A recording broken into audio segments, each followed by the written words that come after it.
Hey everybody. So this is gonna be the second video I'm putting out today. Um right now I'm gonna talk about something that I talked about in the last video as well, which was about, the containers to carry. But right now I want to talk about two books that I have. These two books right here. This one is a army manual on survival.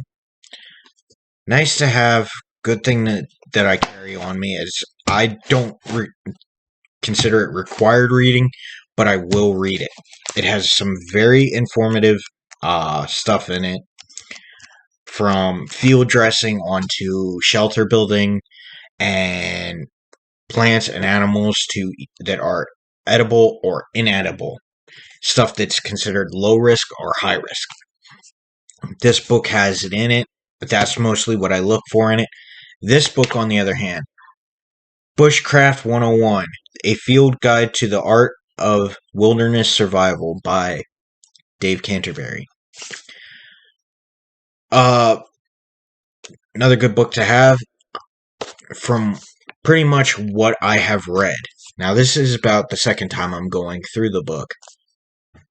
But, from what I have read, from what the way he words the book, he does, unlike with this book, he does not talk about an ideal survival scenario, which I actually appreciate, because the fact of the matter is, you're never going to have an ideal survival scenario. And if you do, you're either ungodly lucky or you're full of shit. So, in this book, he talks about something that I want to touch base on, which is the 5 C's.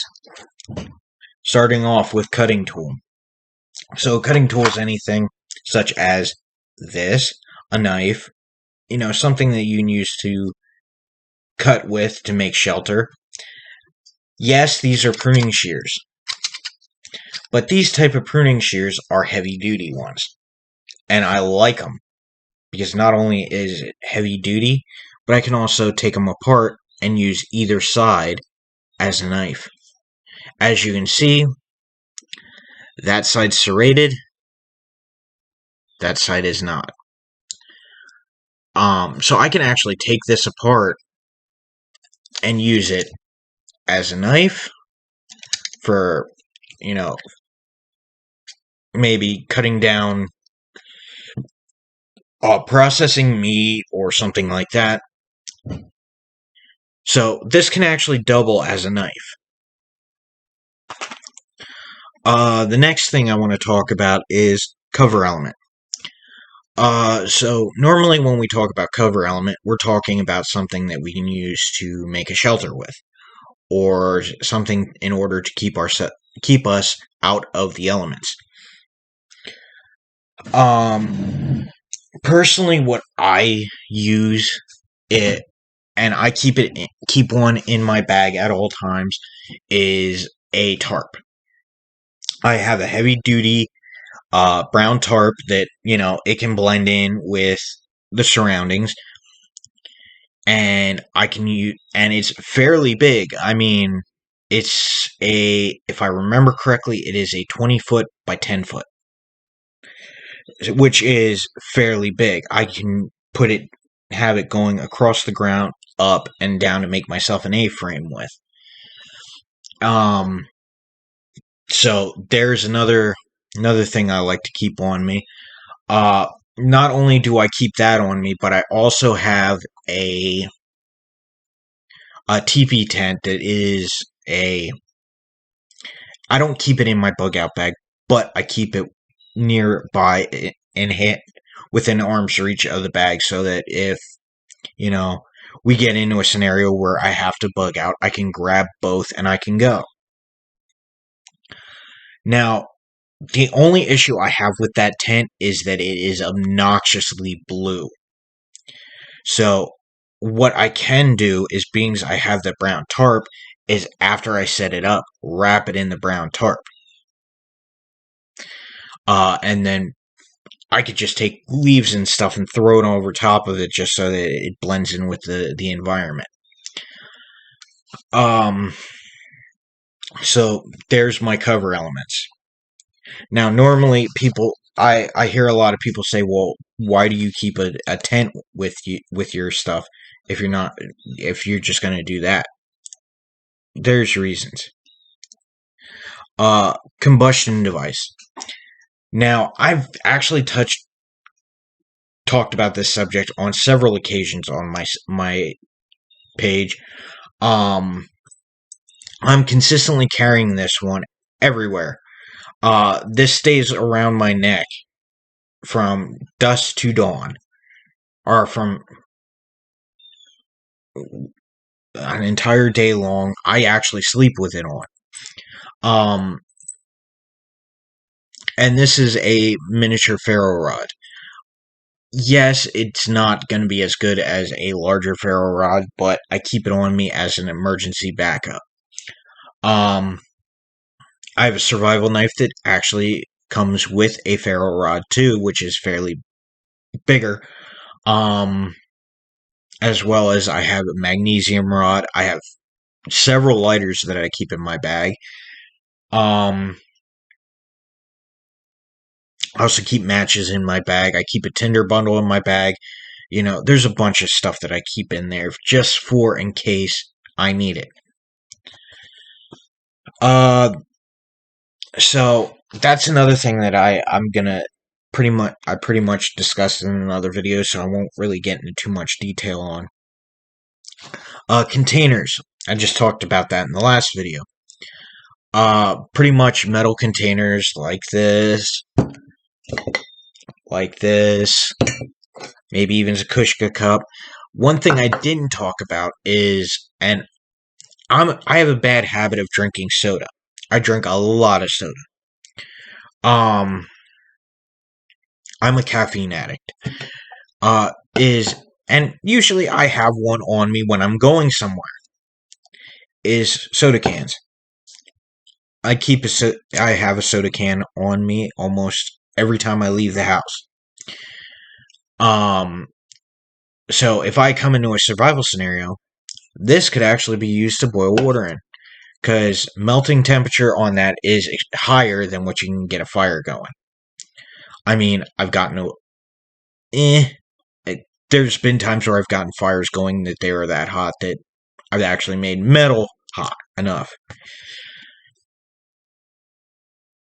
Being that I'm also an apprentice blacksmith. Yeah, you can do that.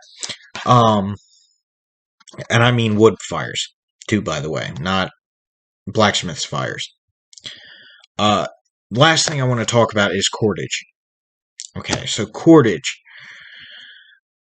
I keep several types of cordage on me. I have 2 spools normally of paracord.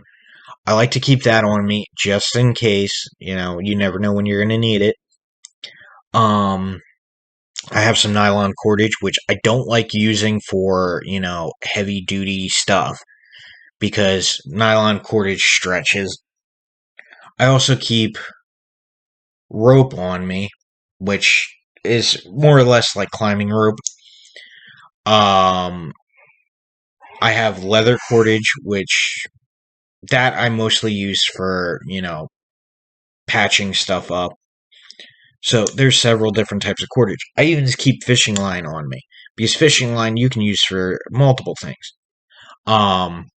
If you suffer a laceration, you can actually use it to suture lacerations. Yes, it's not the best stuff to use, but you can. Same with dental floss. It's another thing that I usually keep on me. Yes, I know some smartass is going to go, well, your teeth aren't that great. No shit, Sherlock. But anyway, that's something that I also keep in my bag, because it can be used for more than just dental hygiene. It can be used for suturing a wound. It can be used for making cordage heavier cordage out of, too. You can use it for fishing.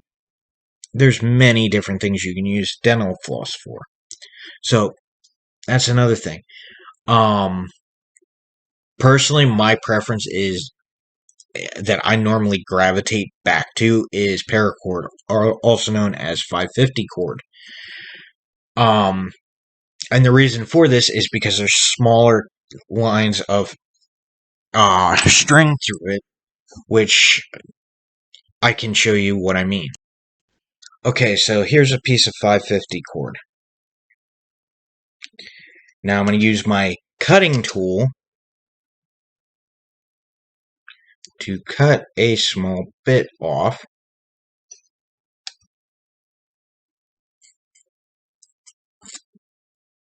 I'm trying not to cut myself in the process.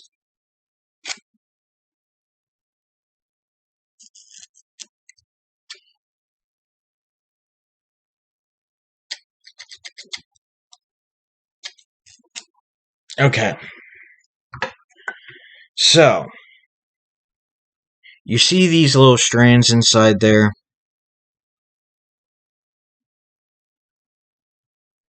If my camera focuses, there's little strings in there. That's what that white stuff is. Now, each of these little white strings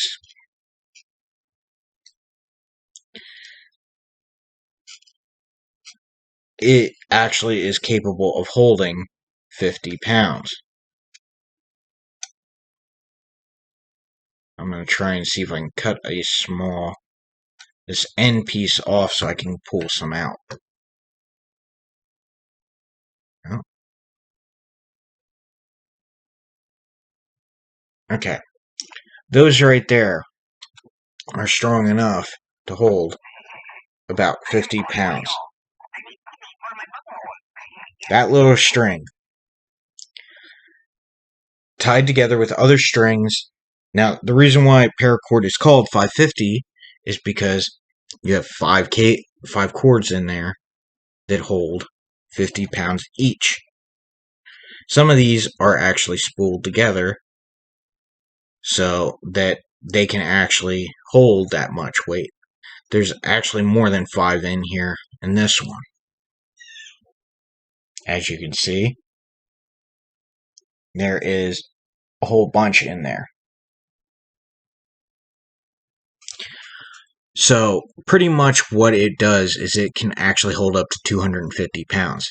Each one of these can hold up to 250 pounds. Now, one thing I am going to advise is when you cut paracord, always have a torch or something close at hand. Because this works like nylon rope.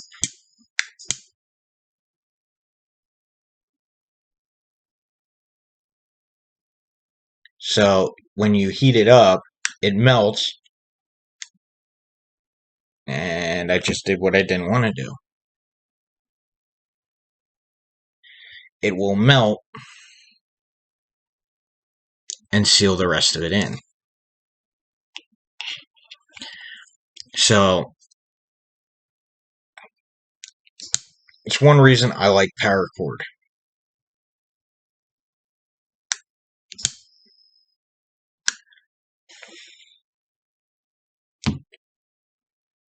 It is something that is very useful. Now, this is a small string of it. And even with me pulling on it as hard as I can, it's not going anywhere. It's not budging. If I were to tie this to something and sit and pull on it with all my might, I would lift myself off the ground before I would break this. Because quite honestly, I do not weigh 250 pounds. But anyway, that is what I'm going to leave it on today. If you like this video, please like and subscribe, and I hope everybody has a great Halloween.